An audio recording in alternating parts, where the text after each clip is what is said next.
دعا کیوں قبول نہیں ہوتی؟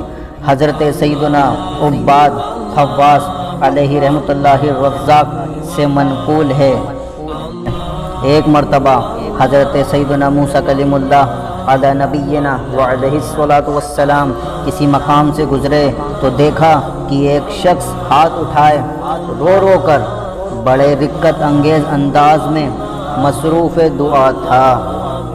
حضرت سیدنا موسیٰ کلیم اللہ علیہ السلام اسے دیکھتے رہے، پھر بارگاہ خدا عز و جل میں عرض گزار ہوئے، اے میرے رحیم و کریم پروردگار، تو اپنے اس بندے کی دعا کیوں نہیں قبول کر رہا؟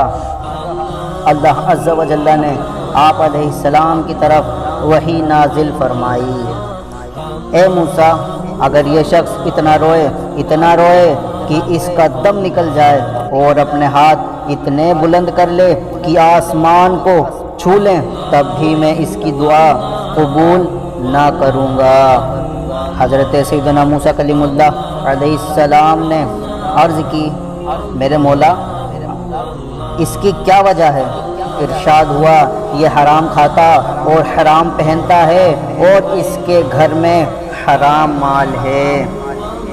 اللہ عز و جل ہمیں حرام مال اور حرام کام اور تمام گناہوں سے محفوظ رکھے، برائیوں اور برے گمراہ لوگوں سے ہماری حفاظت فرمائے، رزق حلال کمانے اور حلال کھانے کی توفیق عطا فرمائے، آمین بجاہ النبی الامین صلی اللہ تعالی علیہ وسلم۔ سبسکرائب کیجیے، ہماری لیٹسٹ ویڈیو کے لیے بیل آئیکن پریس کیجیے۔